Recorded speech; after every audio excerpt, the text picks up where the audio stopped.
Alright guys, this is my prediction game video for one of the matches you're going to see this Sunday at Sacrifice.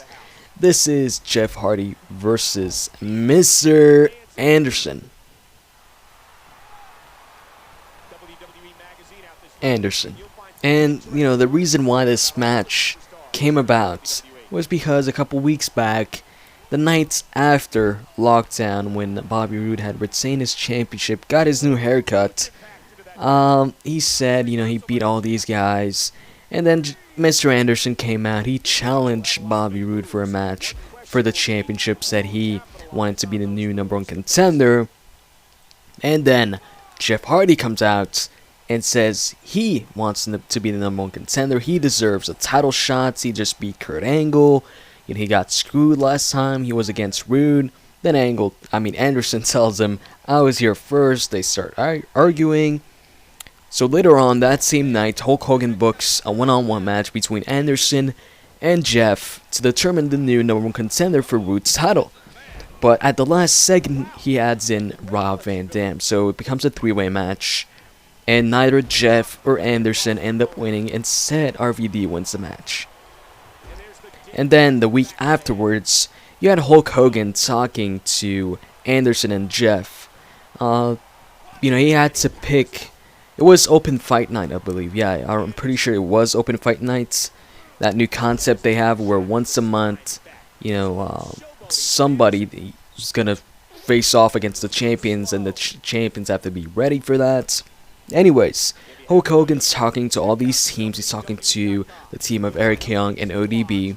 He's talking to the Motor City Machine Guns and Daniels and Kazarian, who are the challengers currently for the titles at Sacrifice, and Anderson and Jeff Hardy. He wants to decide which team will face Magnus and Joe, because when the show started, he basically was picking between which champion should defend their titles. Should defend his title tonight, or in the case of the tag team champions, defend their titles the night of open fight night. So he chose Magnus and Joe as the first champions to defend their championship on the first episode of Fight Night. So in the end, Hogan actually picks Anderson and Jeff Hardy over all these other teams to face Magnus and Joe for the titles. He says he sees a lot of potential in them. He just wants them to get on the same page, and if they do, they have a lot of potential, or something like that.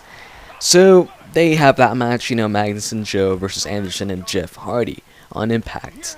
And during the match, Anderson and Jeff Hardy don't see eye to eye too much. They start arguing. Towards the end of the match, because of the arguing, Samoa Joe, he gets Anderson in the sleeper hold, and Jeff Hardy's on the outside, and he's being held down by Magnus. So he tries to save Anderson from the sleeper hold and break the holds. But, Magnus is holding Jeff by his legs, so Anderson taps out. Anderson didn't see Jeff Hardy trying to help him out, or, trying to break the hold. So at the end of the match, he's kind of pissed at Jeff Hardy. I guess he tells him, why didn't you help me or break the hold? Jeff is like, I was trying to, but Magnus was holding me by the leg. And then, last week we had a match between Bobby Roode and Mr. Anderson. Now, keep in mind, before that match, they had Jeff Hardy versus RVD that same night, which RVD won because Roode came out during the match, and he hit Jeff Hardy with his championship belt, which cost Jeff Hardy the match. He hit Jeff Hardy with the championship belt. The ref doesn't see it. RVD rolls up Hardy. Oh no, actually doesn't roll him up. He hits him with a simple kick to the face and gets the pinfall victory. So, when it comes time for Roode versus Mr. Anderson, it's a no disqualification match. Roode is about to win. He's about to hit his fisherman suplex on Mr. Anderson on a steel chair. But Jeff comes running out, and he starts attacking Roode. And at that point, Mr. Anderson is down, so Jeff Hardy goes to pick him up. And Mr. Anderson, not seeing Jeff Hardy come out to help him, he thinks it's Bobby Roode trying to pick him up, so he hits the mic check out of nowhere on Jeff Hardy, by accident I assume. So then he turns around, Bobby Roode hits him with a steel chair a couple times, and then hits his finisher for the win. So now this whole thing, is based around these two guys arguing, and Mr. Anderson accidentally hitting Jeff Hardy with the mic check. So it's not really this personal feud or something like that, but I could see it maybe turning into that. Maybe, since I did say I think Mr. Anderson's going to turn heel soon, maybe in this match, maybe during the match, maybe afterwards, maybe Jeff Hardy wins, and after he wins, Mr. Anderson snaps, or maybe, they keep Mr. Anderson as a face after this match. And then they keep this feud going. I don't know how they would keep it going though. And they have, a couple other matches, and at the end, Mr. Anderson snaps, turns heel, whatever. I don't think the opposite would happen. I don't think they turn Jeff Hardy heel on Mr. Anderson. Jeff Hardy just came back, and he's trying to win back the fans' trust. And him turning heel this soon, I don't know. It just it wouldn't make too much sense. But I love Jeff Hardy as a heel. I remember Jeff Hardy when he was the leader of Immortal. Kind of. Well, actually, the leaders were Hulk Hogan and Eric Bischoff. But when it comes to the active wrestlers in Immortal, Jeff Hardy was the leader. He was the main guy. He was the champion, and that was a freaking cool time to be. A freaking cool time for Jeff Hardy, I guess. I was a fan of Jeff Hardy during that time. I like his character, I like his theme song, way better than the current theme song he has, or the first one he came out to. And, it all just ended because of that Victory Road incident when he was facing Sting, and that match ended in like a minute because Jeff Hardy was he was high or whatever, he was actually stumbling on the steel steps when he was making his way to the ring, so it was pretty bad. And it looked like Sting was legit pissed, at Jeff Hardy back then. I wish it never happened that Jeff Hardy would have stayed as a heel. Just Jeff Hardy is so much more entertaining as a heel now that he's a face. Not so much. When you're talking about match quality, Jeff Hardy can put on some great matches, but in terms of his character, I prefer him much more as a heel. So it really sucks that his heel run didn't last too long. But whatever, man. So like I was saying, Jeff Hardy is probably not going to turn heel. And this feud between these two guys is probably going to go on for a while, leading to Mr. Anderson turning heel. What I could see is Mr. Anderson maybe losing this match, although I do think he's going to win this match because he needs this win. So he might turn heel during this match and just cheat to win, or maybe just win and get overconfident and get cocky and claim that he's better than Jeff, and then have another match with Jeff, and maybe Jeff wins and then he snaps. Or Jeff could win this match, and then Anderson can snap right away. He could, say that for years Jeff Hardy's just been admired by the fans so much, he hasn't been as, admired by the fans that much, or something like that. I don't know. But I'd like, to see Mr. Anderson turn heel.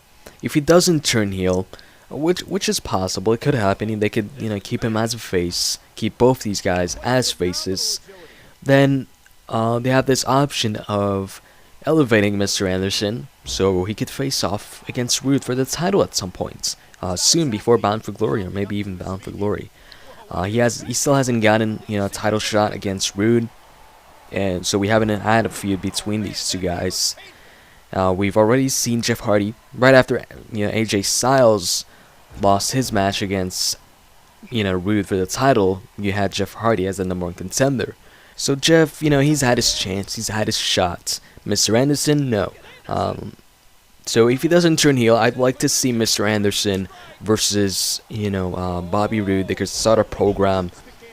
Maybe have that program after Kurt Angle versus Roode, if there is even a plan for that. If there's not, then I would like to see Mr. Anderson versus Roode, in the program. They could even add Jeff Hardy to it if they want, but I prefer maybe a program one-on-one, just Anderson and Roode. Obviously, Anderson would have to stay as a face, for that to happen. If that happens, then that probably means this feud, this match, this thing between Hardy and Anderson would end after this pay-per-view. And who knows, maybe this match isn't even gonna end in one of these two guys winning. Maybe it's gonna be a no contest, a draw. It's happened in the past. We've seen Kurt Angle versus Jeff before Bound for Glory, the year before this year's Bound for Glory.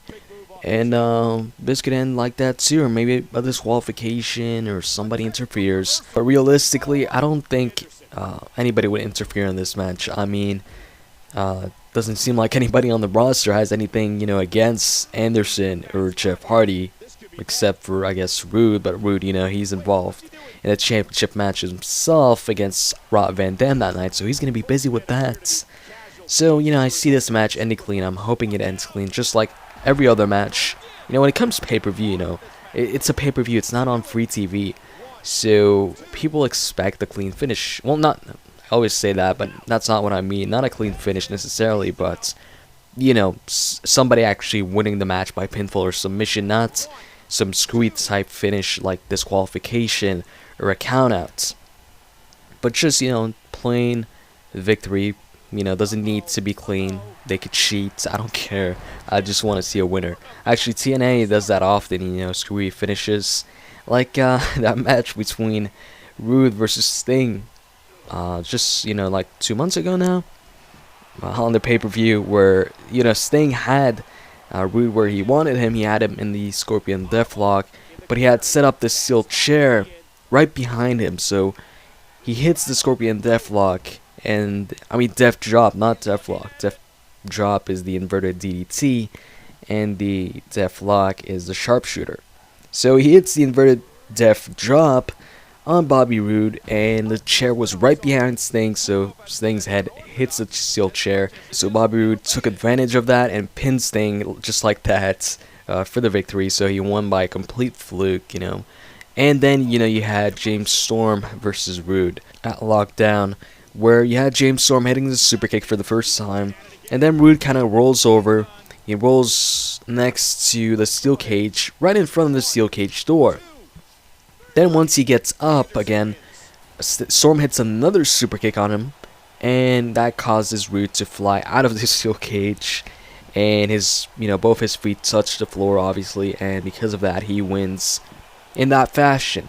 So yeah, TNA has a lot of those types of finishes.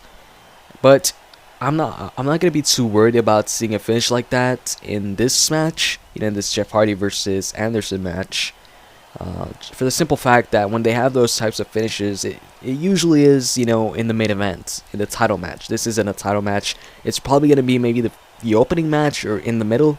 So I wouldn't really be worried about a finish like that. And even if there is a finish like that in this match, it's better than a DQ or no countout. A countout. So, yeah, that's about it for, this match. And, by the way, do you guys like this Mr. Anderson call? I downloaded this one instead of the other one I used. I think this one looks a lot better. But I had to change this, call's finisher because the current one he had a low blow just before the mic check. So I switched it to the in-game mic check, not a created finisher, which is called Reverse STO. So anyways, hope you guys enjoyed this video, and I'm out. See ya.